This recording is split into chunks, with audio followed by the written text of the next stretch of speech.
I'm Andrew Simpson. And my name is Maurice Saylor. I'm Phil Carluzzo. And together we are the members of the Snark Ensemble. We founded we were founded in 2005, and it might be interesting to tell something about how we came into writing and performing and recording silent films. So Maurice, you might want to start with this because you're really the person who, from the beginning, had an interest in silent film before the rest of us did. I have been pretty much a lifelong fan of cinema, and one of my great joys is silent film. And so I thought it seemed logical to want to do a project of combining like music I would write to silent films. And then I met Andrew Simpson, who's this brilliant, brilliant pianist, improviser, everything else.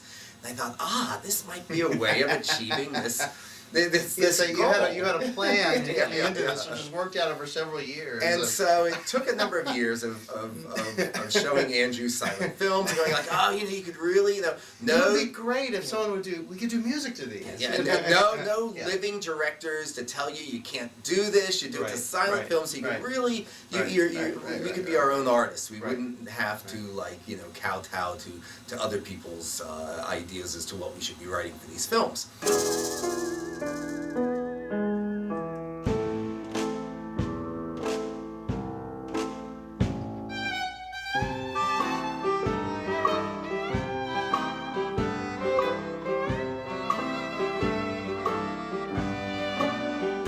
I came to Catholic in '97. I'm on the faculty. I'm a composer, pianist, and I'm chair of the Department of Theory and Composition here at Catholic U.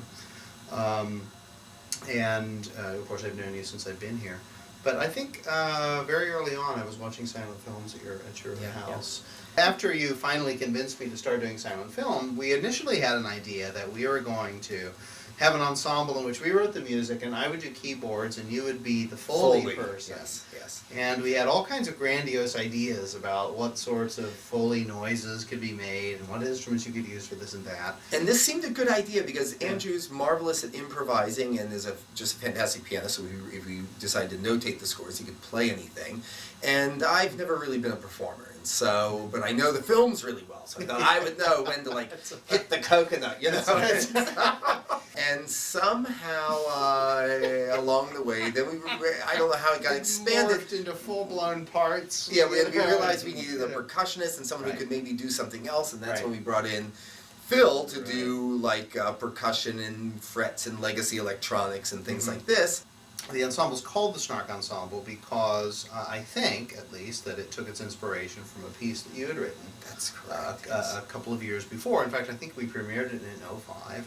A very large choral work for SATB chorus, plus a children's chorus as well, and an unusual orchestra of instruments. Shall I say something about this? You should. Okay. This is your piece. The work he's referring to is my magnum opus, which was actually premiered in 2004. Written for a marvelous choral group in the area named Cantate. I was composer in residence with them for 2 years, and this is a commissioned work. And the work is called The Hunting of the Snark, and an Agony in 8 Fits. And so it's for chorus and what I refer to as a snarkestra, which was actually coined by your wife, Sarah. I think I coined it, Were you? I have to take credit. Anyway, so the snarkestra was comprised of a collection of instruments reviled by society at large and rejected by people of good taste and common sense. And it and after writing this work and really having a great time of being able to have 2 piccolos and 2 bass clarinets and a bass saxophone and an accordion and harmonica and banjo and being able to sort of combine all these instruments together, that's when I think I really started thinking I need to have this like a little ensemble that we would do these silent film scores, and we could call it the Snark Ensemble, where we would continue blending together unusual combinations of instruments that you just don't get to hear very often. These are the noisemakers, which you'll hear in Peanuts and Bullets.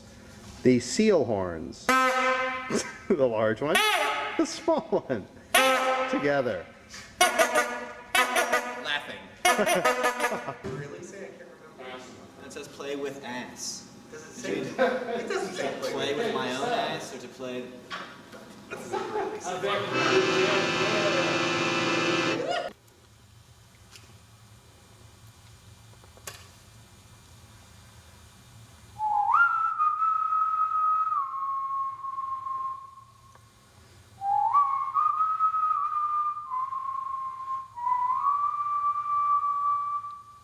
And what was particularly fitting about this is that we started by writing scores for comedies, and comedies really seem to fit this idea very well of using slightly offbeat instruments or instruments that have sounds that are funny in different ways, and it really fit really nicely. And so the first large project we did, which was the Langdon set on Allday Entertainment, it gave us so much opportunity to explore these unusual instruments. And I know that we used a wonderful Korg. What was the synthesizer that we used? It's called a mini Korg. Analog synthesizer. You better say something about synthesizers before people start to gag. However, you're right, that's true. I mean, almost all the instruments we use are acoustic. In fact, with a couple of exceptions, everything is acoustic instruments: woodwinds, brass, keyboard, piano. And really, when we used the Korg, it was just to imitate the theremin, which was an instrument that was available in the silent era. And it's a nice old analog synthesizer. Yeah, we used it for a film called Lucky Stars, which was my score, and I wanted a theremin, but the theremin is really difficult, too bloody hard to play. So we did get a theremin. It just none of us could master it.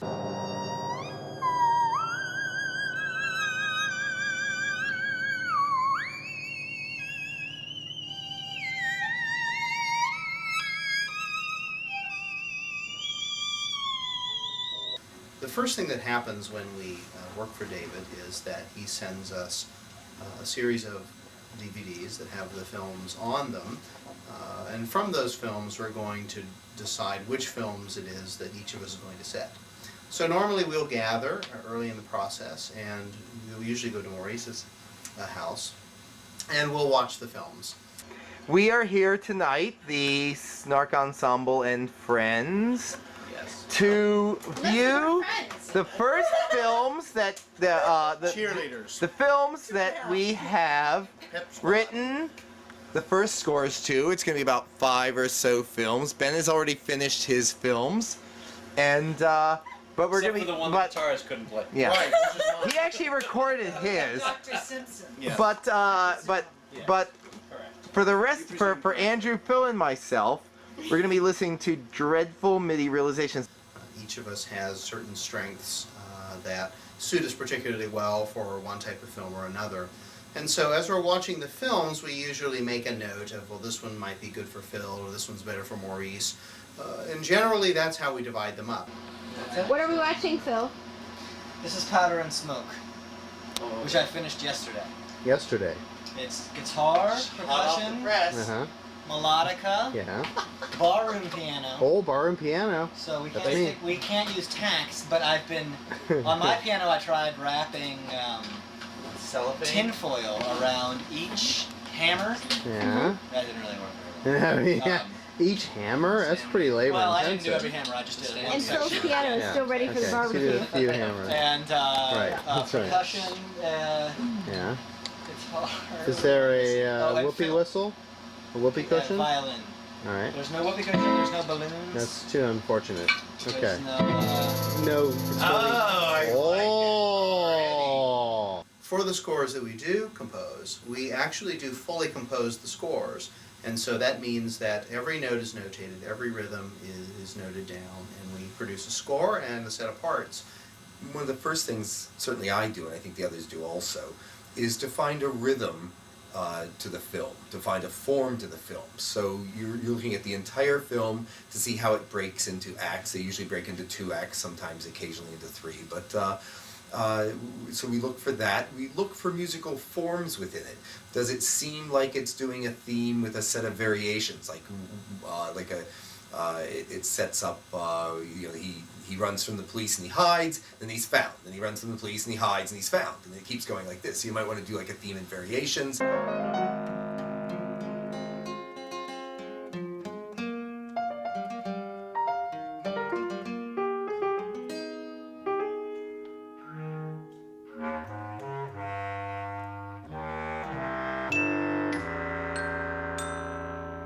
so far from film to film, things have worked very differently for me. But things that are consistent certainly would be watching the film numerous times, again and again, at least 5 or 6 times, I guess, in the very beginning, and hoping that generally the first thing that I'll look for is a main idea, a main musical motif or some kind of theme that I can then use, basically, that I can use as sort of a well to get any other material out of for the rest of the film. At that point, at least for myself, I try to find a rhythm. You sort of watch the walking, the action and things, and very often you'll find that they are moving to some sort of rhythm. I've read that often music was playing on the scene to when they were filming, and so perhaps that's why they seem to move in a rhythm. And so you have to try to find that. But because in comedies they're often a little bit under crank, so the action is a little on the fast side, sometimes the natural tempo for it is quite brisk. And it becomes very difficult to play, first off, to write just fast music for the whole piece, because it takes a lot more time to write fast music. It's a lot more notes, and also it becomes much more increasingly difficult the faster something gets. Something that becomes a big issue in writing these is the issue of hit points. What actions on screen do you choose to represent musically, and what actions do you choose not to? And for me, there have been sort of, I guess, 2 ways that I end up dealing with hit points. One being, really obvious things in the scene. There are certain things that will happen that absolutely sort of have to be represented.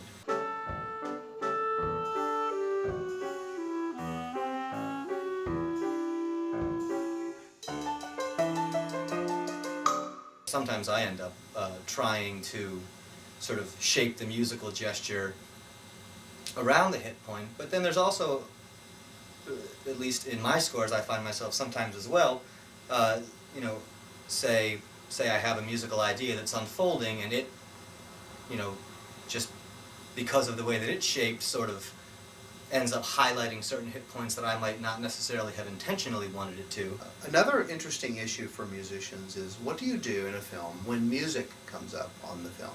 When somebody's playing music or singing? You have a couple of options. You can ignore it, or you can try to, in some way, evoke what's happening. I tend to prefer the second. I tend to try to engage the music in some way. In the film Hard Knocks, for example, there's a scene in which Charley Chase goes to a party, and during the course of the party, a man gets up and sings, and he's accompanied at the piano, and I try to incorporate that, or I do incorporate that in the score, while Charley Chase is talking to his girl nearby. So 2 things are happening at once, and I'm reflecting both in the score. Something else that I look for is the emotional world of the film. What are the circumstances of the characters? Is Charley Chase in this particular film playing somebody who is wealthy? Is he playing somebody who's of ordinary means? Is he playing somebody who is down on his luck? And what are the characters around him like? And what kind of a story is it? And there's quite a variety of scenarios in this particular one.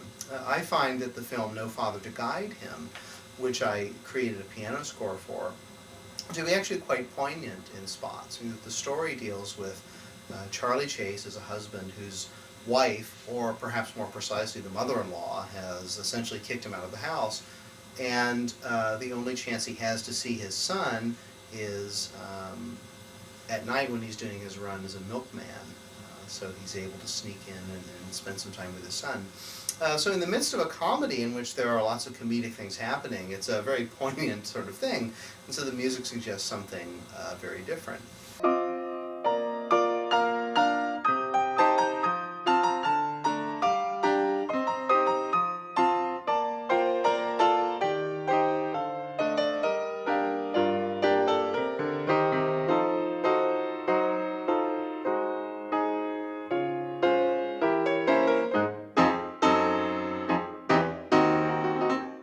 And so even though we have the same character appearing in multiple films, I find that, at least in my case, many of my scores are very different in style.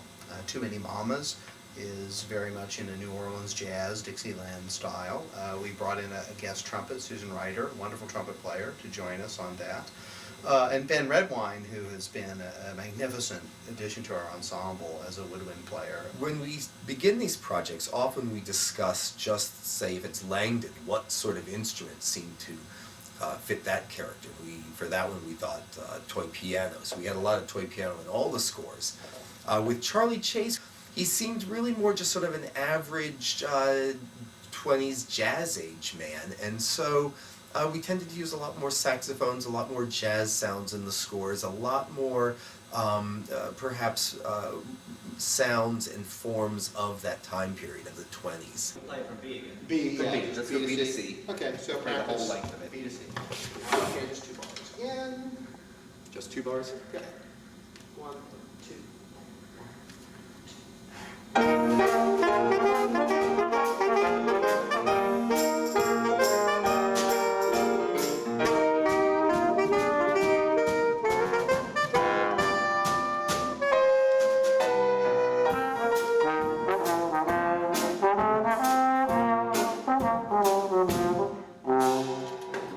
Probably the funnest elements of doing these silent film scores. Also, one of the more challenging elements has been the fact that we, on top of doing all the writing, we also perform everything, and we also have to record and act as sound engineers and editors and all of these things. You're talking during the take. No, Because I forgot the pitch. Here we go. Same thing. Okay, just keep rolling. No, stop. Before we ever started recording silent films, we were performing live to silent Right. films, which is a little bit of a high wire act. You don't really know whether you're going to stay with the film, Right. but it's not being recorded for posterity. So if you get a little off, if the hit points don't hit exactly on, it's really not such a problem. It's soon forgotten, and also just the excitement of having the instruments there, and and I think the audience realizing what a challenge it is to keep up with the film, especially with comedies where the music tends to be pretty fast and have a lot of hit points. But to actually record the films for like home video release was really a totally different matter. We needed a way of having it more exacting, and we decided that we would take the chance and try out using click tracks. And the way we do it is a little crazy, since we don't have a recording engineer. I should say that, at least in my case, and I think you guys do the same, I use Sibelius notation software, and it's possible to bring the video into the film, into a score, and then you write a score watching the film, and you can sync it up as you go. What results then is a click track that the software has and plays back. What that means is that the click track is available, and if we were to record the music to the click track, it would automatically sync up, in theory.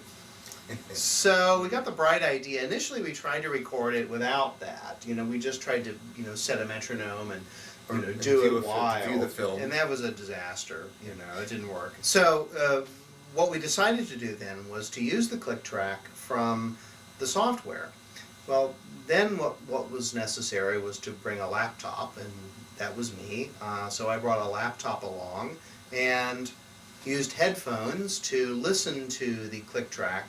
The 3 of us, or however many of us were in the ensemble recording a given piece, would essentially be directed by me at the piano, giving lead time in advance and then trying to keep everybody together. It was a pretty crazy process, in addition to which we were also manipulating the recording device and keeping a log and sort of doing everything ourselves. But this made for some very long sessions, especially at the beginning of the process. Many of the sessions end up, when you hear our scores and there's so many different instruments being played, well, that in the recording session we were just switching around to different locations, and each time we switch to a different location, often we have to then go back and double check the acoustics to make sure, we want the trumpet back a little, I want it sort of a more distant sound. We have a lot of instruments that are difficult to balance against each other. Harp had to get very close, as do melodicas had to be close. Saxophones as far away as possible, and so the sessions themselves are really pretty Barnum and Bailey. So pop and then wood and the like. And actually, I think this one's woods. This is like pops, wood. It's very unnatural to have to follow, especially as an Sure. ensemble, Right. a very strict mechanical click track. Right. And Right. it can be, just sort of. It can be very frustrating, and I think has, for Andrew at times, his head has like come very close to exploding on a number of occasions. Actually, I've seen Because it you know explode. when the ensemble, like for example, say there's a section that opens with solo piano, Yeah. which often happens, at least Yeah. in my scores it often happens. When the ensemble comes in, there's say there's 10 seconds of solo piano, ensemble all comes in and joins the piano. There's a natural inclination to rush or something like that when everyone comes in or when you play loudly, and so it's Andrew's job to sort of fight all of us or attempting to either rush or drag or do any number of sort of human things that happens in all right. music. If you're trying to just play music, Right. 1, 2, 3.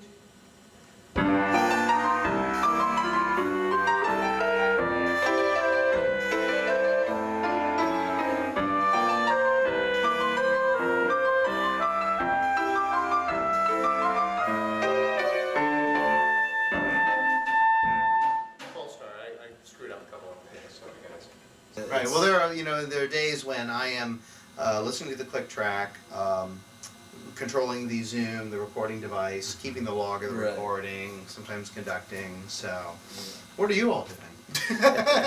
Sleeping. Yeah. Oh God.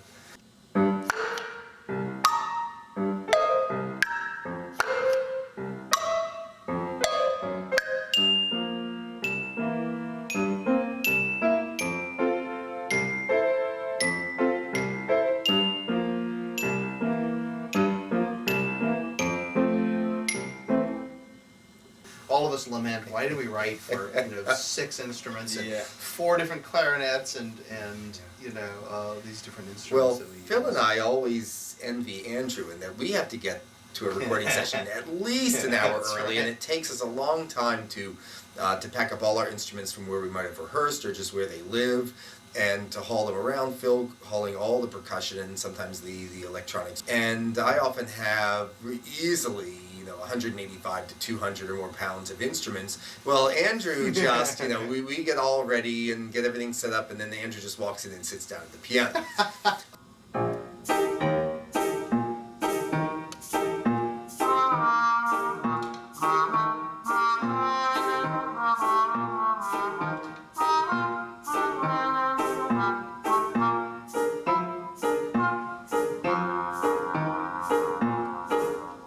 After our session is done, I will burn the tracks to CD and then give them to the guys, and we'll listen to the takes. And what I do is I listen to I have a score in hand, and I listen to the different takes and mark on the score which takes I think are best. Then we will turn those over to Luke Johnson, who's been doing the digital audio editing for us. And at a certain point, once he has put the edits together, then we have to go over and meet with him to sync up the finished audio to the video. And he uses Pro Tools for that. And even though I said earlier that ideally or theoretically, if the music is in sync with the click track, then it should fit the film, in practice it tends not to work out that way, and you usually have But it comes to pretty adjust. close. It comes Yes. certainly pretty close. But the post-production can take as much time. I mean, it doesn't take as much time as writing the scores, but it certainly is a significant part of the process.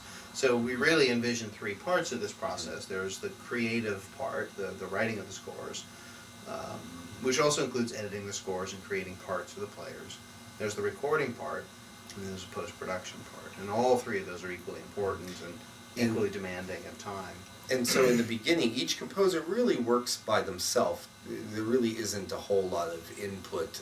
In fact, there really is pretty much none.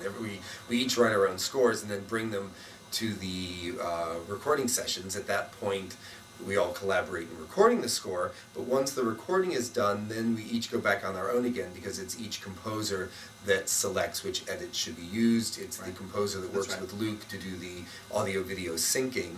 And so we really are only working together when we select the films and when we're recording films. Other than that, we really go into our own corners and do our thing. Right. I find him a very appealing character because he has a dash of class and yet to some extent he's also a little hapless. You know, he comes across as dapper, but somebody who's not entirely in control all the time.